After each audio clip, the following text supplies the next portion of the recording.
First of all, I want to thank everybody for joining in.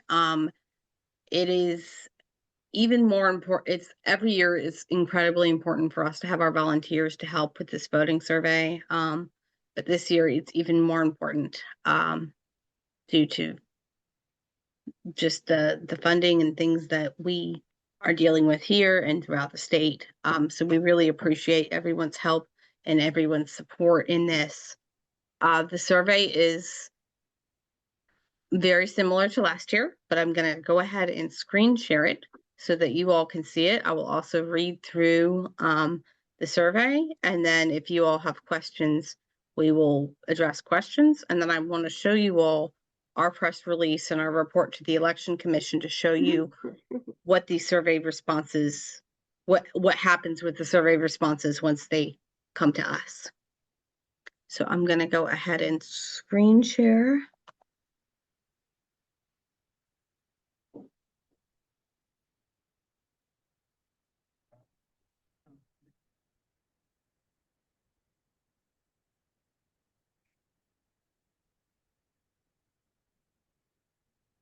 Use a visit sharing. Yeah, it's looking like you're still on the survey part of it. I'm not seeing the survey, so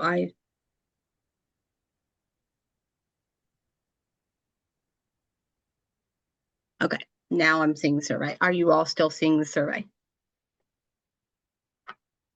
Yes, we can see it. Yes, excellent. Okay, so what you're going to do is you're going to go on to dlcv.org/voting-rights, and we will send out a copy of that link to you all. So the survey starts very familiar, very similar to the way it was last year. The name of the surveyor, first name and last name.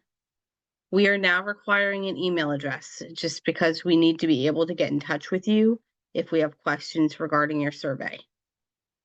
The date that the survey was done and the time that the survey was done. The time is very important to us because if we get one from 10 a.m. from a place in Henrico saying that there's an issue and then we call regarding that issue and at 1 p.m. there's still an issue, that's important for us to know. The name of the voting precinct and the address of the precinct. So, for example, if you're voting at Disability Law Center of Virginia, that would be the name of the precinct. And you would do the address of the precinct. Precinct number is optional. It's helpful if you know it, but if you don't know it, that's okay. And then we get into the questions. So the first question is, did you see curbside voting or a sign for it? If yes, does the sign provide any kind of way to request assistance? Usually I will say that's a phone number. For curbside voting, please call this number. That's what we're looking for. If no, please provide a picture and explanation. So if you don't see it, just take a picture of outside of the polling place where you see that there's no curbside voting sign and say no, could not find a curbside voting sign.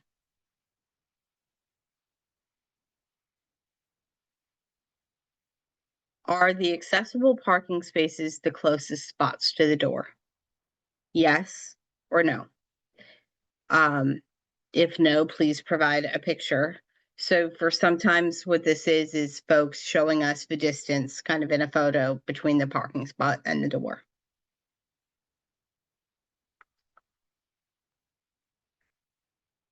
Is the accessible entrance the same as the voting entrance?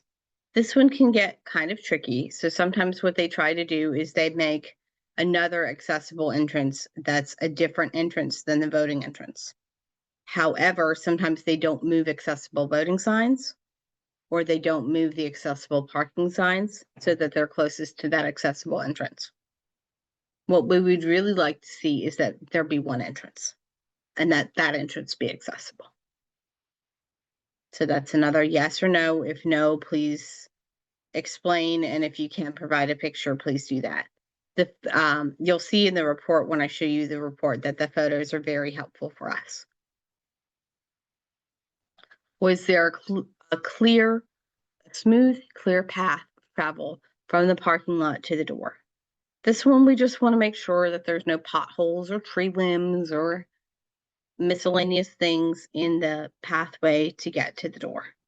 We want to make sure that there's a clear path so that people can walk to the front door.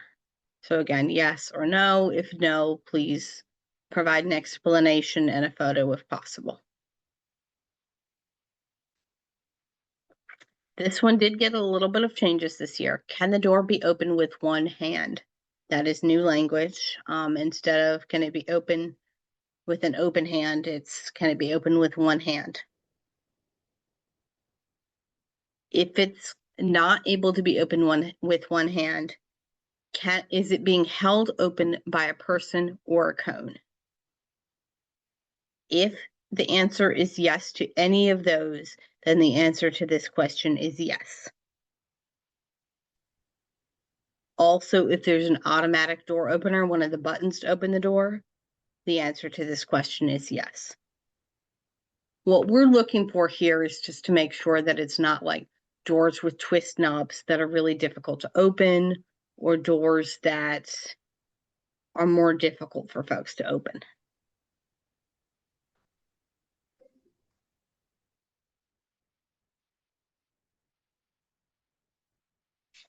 The next group of questions is only for inside your own polling place. And we say that we're very, very clear in saying that because we don't want people who are just doing the survey and not actually voting to go inside and interfere with the election process. We also are not requiring photos for this part. Please do not take photos inside the building. So when you're voting in your own precinct, is there audio ballot equipment? Yes or no? And that can be just asking somebody who works at the poll. Hey, do you all have audio ballot equipment for individuals who are blind or vision impaired? The next one is very important. Do poll workers know how to use or operate the machine? Do they know how to set up the machine? The machine's not going to do any good if people don't know how to set it up. So do the poll workers know how to set up the machine and how to operate it? And a lot of the time we're getting yes, that they have the machine, but also no, because they have issues operating it. Or there's one or two people that know how to operate it, and those people seem to be on break at the same time. This next one is also really something that I know the Department of Elections is working on.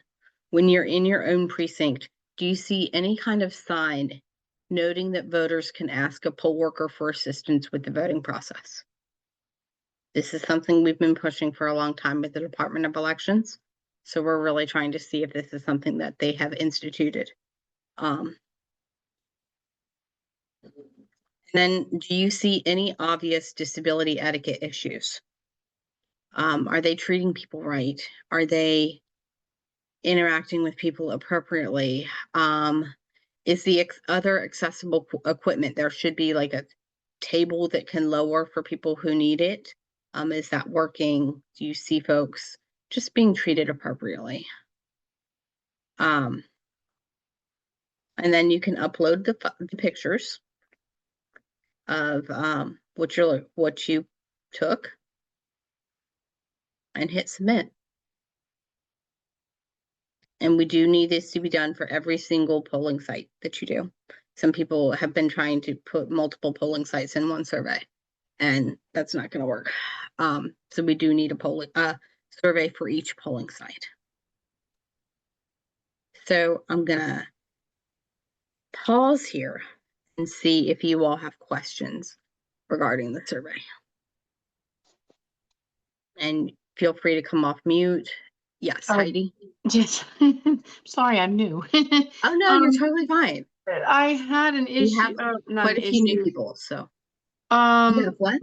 Between the no breaks at the same time thing and the obvious disability issues, I missed what you were saying in between there. There was a piece in between that. Before the obvious disability issues that we were looking for. Okay, let me scroll down. Yep. I missed it. Between, so obvious disability etiquette issues. Okay. So So before that, when you were in your own precinct, do you see a sign noting that voters can ask a poll worker for assistance? We've had issues in the past where our voters have disabilities and sometimes need a little bit more time with the ballot or more time, have some questions about the ballot or need some help and have been basically humiliated at the polling place because they need assistance. So that is something Department of Elections, we know they are working on getting those signs up, but we want to know kind of what people are seeing. thank you. Thank you.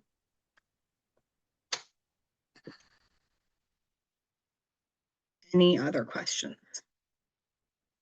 And if you all have questions, please feel free to send me an email. Yusuf, can you send an email out to them with my email? Sure, no problem. Absolutely. I just want people to be able to reach out if they have questions. Okay, so I'm not seeing any other questions. Are there any questions in chat?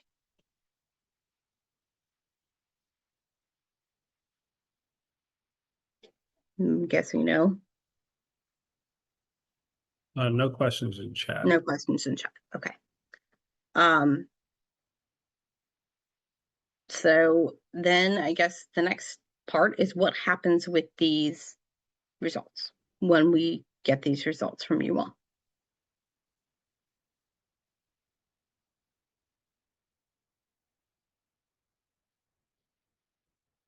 And what happens with these results is we send the results to the Department of Elections. We write a report. We compile our findings on each question.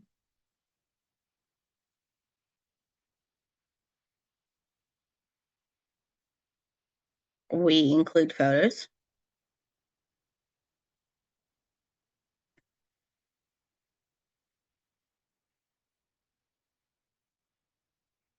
And graphs of our findings, comparison of last year's to this year's. And we send those responses to the Department of Elections. They then respond to us with kind of their response and what they're working on as an office and as an agency, and what they're promising to do for the following year to make it more accessible. We then take that and make a press release. We release our findings, our report, and the response from the Department of Elections. And then we take our press release and show our cooperating agencies and other folks that need to see these results so that folks can know that there's progress being made. There's definitely progress being made. There's a lot still to do, but there's progress being made. So I'm going to stop share. I do see a question in chat.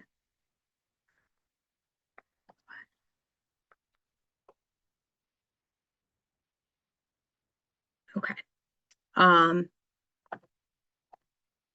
I'm happy to answer any questions or if anyone has concerns.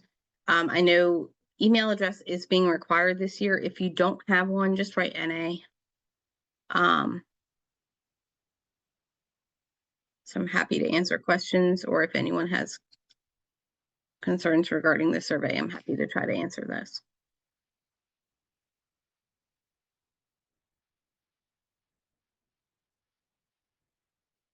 All right. And if this is being recorded and it will be archived. So if you all have friends and folks who want to watch the training so that they can also do surveys, please, please, please send the training out to folks. We will send you, Yusuf, we can send them a link to the training once it's live. Yep. Okay. All right. I'm happy to stay on if folks have questions. And thank you all for your time and your energy in doing the survey. It does not go unnoticed, and we really appreciate it.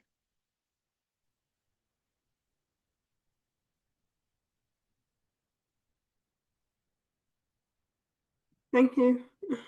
Hey, Cynthia, good to see you. Thank you, Rachel, Yusuf. Thank you, Mary. Thank you. You said you were gonna send out an email with the various links we need. Yes, I'll have, Okay. Yusuf can send that out once the recording goes live. He'll send out a link to the recording and to the survey. Thank you. And, it's okay for me to pass that around the, recording. Absolutely. and Please the pass along the survey. the Yes. recording of the training and also the survey to Yeah. folks. We are trying to get as many volunteers as possible. Okay, because I'd like to pass things around. Thank you. Absolutely. Thank you. Thank you. I was able to get the audio after I logged out and came back in, so. Thank you, Denise. I'm glad to hear that. Rachel, I'm not sure if you mentioned this part, but are we supposed to make ourselves known to? You do not Okay. have to make yourself known. No. If you would like to, you can, but you don't have to.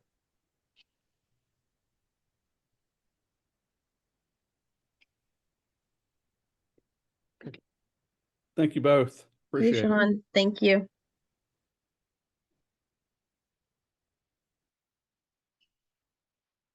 All right.